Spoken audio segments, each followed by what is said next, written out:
Well, turning now, looking ahead at the week ahead for markets, we have Yahoo Finance's Ines Ferre here to break it all down. And Ines, of course, we're talking about the big tech names reporting here: Meta, Amazon, Microsoft, Apple, you name it. Yeah, it's the Super Bowl of earnings, really, when you're talking about these big tech names.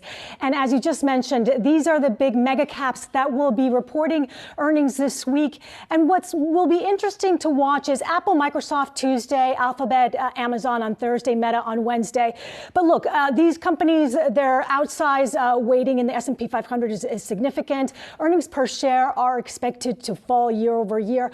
But really the ones to watch for, in my opinion, are Apple, Microsoft, Alphabet, and Amazon, because Meta, you could say, has already gotten whacked. And part of that has to do with advertising. Part of it has to do with also Meta's strategy pivoting towards the metaverse, which it announced earlier this year. But really, it will be interesting to watch Apple, what Apple says about China.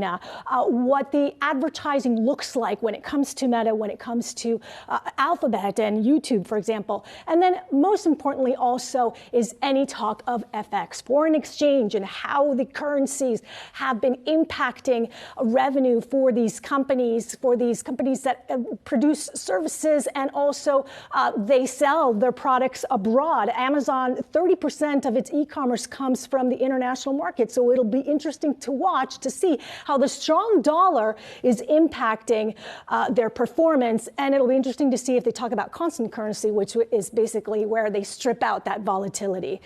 Also, to watch out for this week, a preliminary reading of GDP. So for the third quarter, that's expected to come in at 2.3% after the first and second quarter were contractions. So it'll be interesting to watch. Yeah, you mentioned FX, certainly something that we've heard from so many companies. It's also going to be interesting to hear what Apple has to say about this latest regulation coming down from the Biden administration on semiconductors, because they've already frozen the use of YMTC chips, one of those Chinese makers that are now basically, they're banned from selling to them. It'll be interesting if they talk about that, if they have any commentary on that. And also, of course, their iPhone demand and China supply chain. I mean, there's so much to talk about when we talk about Apple, because it really is one of the bellwethers of the economy. Okay, a big week ahead. Ines, thanks so much for that.